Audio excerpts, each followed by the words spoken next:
Hi guys, Andrea here, otherwise known as Dad the Gamer. How are we this Saturday afternoon? Guys, what I wanted to do today, I'm coming on in response to a question sent through to me on Facebook via direct message from Bayside Mum 74, who was basically asking about her 8-year-old who plays a game called Marvel Avengers, a Lego version, Lego Marvel Avengers, and having trouble getting him off the game. So he's getting a little bit. He's having tantrums when mum and dad are telling him to turn the game off because he's going to lose saved progress. So he's played in the game and he's getting frustrated that he can't turn it off, and he's going to lose the progress that he's got. Now, this is a really common thing that we see with kids, and I think it really is important to understand the game in and of itself. So I thought I'd play through the game, or not play through the game obviously, but show some cutscenes and stuff. I downloaded the demo and played myself. So a little bit about Marvel Avengers in the first instance. Marvel Avengers, the Lego version, is effectively just the Lego movie Avengers in cartoon form, in Lego form. And Lego franchise has been around for a long time, a whole range of games. There's Star Wars franchise, a Harry Potter franchise, the Indiana Jones franchise, and the Avengers franchise.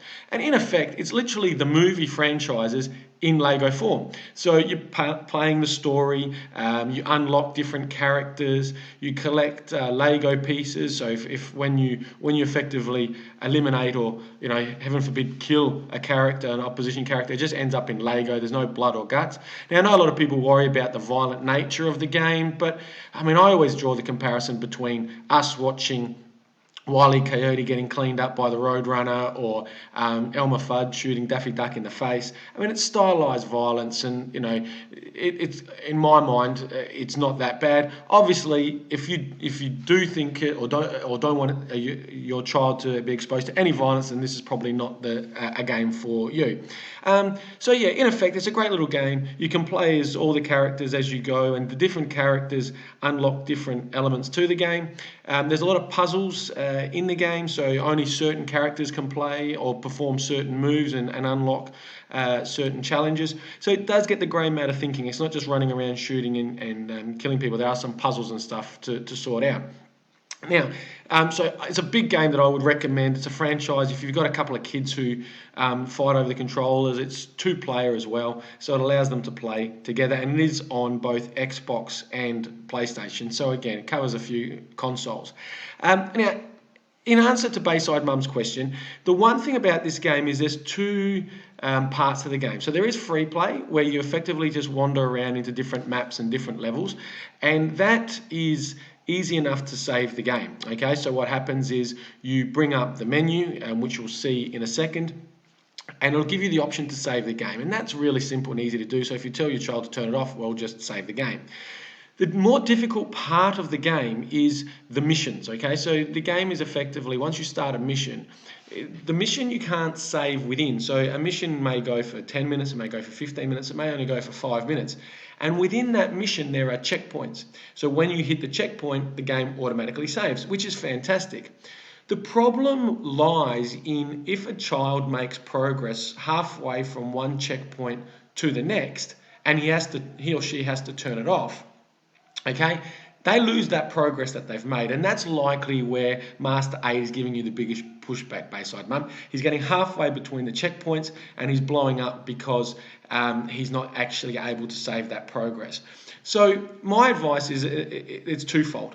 The first thing, if the finish time is hard, that is, you can play until 5 o'clock, but we have to get out because we've got to be at dinner by 6 o'clock or whatever. My suggestion would be don't allow him to enter, or have a chat with him, but don't encourage him not to start a mission, and say that, look, if you start a mission, you're only going to save that progress back to your checkpoint. So he then understands, okay? So say, look, have some free play, run around. When we stop, you can just save it and we can move on. Great. Or have him understand that if you get to that, if he's halfway through the in between checkpoints, he's actually going to lose that progress because you have to lose leave at 5 o'clock. Now, if that end time's a little bit softer, okay, so look, I'd really like to get you off by 5 o'clock, master 8, but you know inside that you've got a little bit more wiggle room than that, then you can allow him to get to that next checkpoint, which will automatically save the game, and then turn it off. So it comes back to, I guess, something I've been talking about a lot, which is understanding the game, understanding how the game is built, how the game works, and then from that, coming from a point of understanding around what he can and can't do. And it does depend on the child, and parents will say, well, he's just got to accept the fact that he has to turn it off. But it's a bit like us doing work and just being told to just turn the computer off and we'll lose 15 minutes worth of work, and we have to go and do that again. It's perspective, okay? To us it doesn't seem like a great deal, but to Master 8 it probably is a big deal.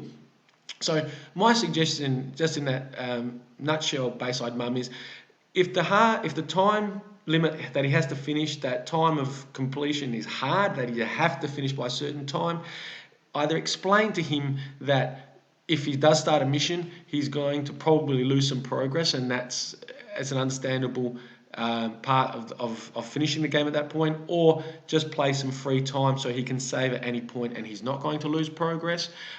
Or if that time's a little bit softer, I would encourage him to just get to that next checkpoint and then finish the game off. So, or just, he gets that auto save, he gets to that progress, and then it's comfortable, and you're not going to get that fight, because he knows the work that he's done is now saved. He can finish the game from where he's now up to, and he can end that quite comfortably.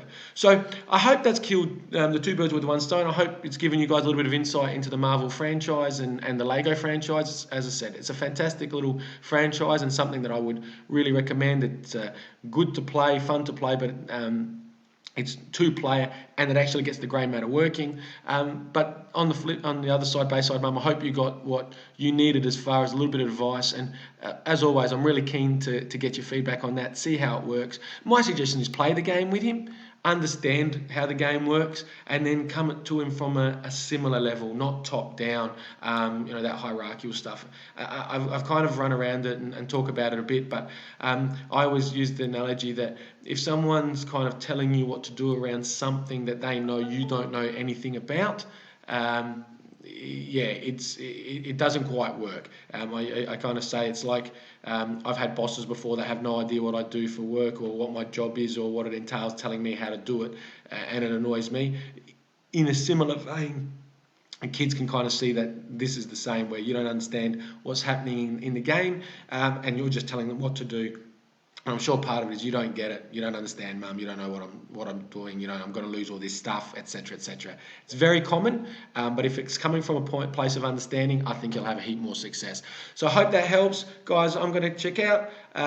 Please, always looking for your feedback. If you like the video, please like it, share it, tag people in that you think might benefit from it. We're at 179 now. I'd really love to kind of crack the 200 followers mark. But as always, thank you so much for your support. You guys are awesome, and I'll see you soon. Okay, thanks.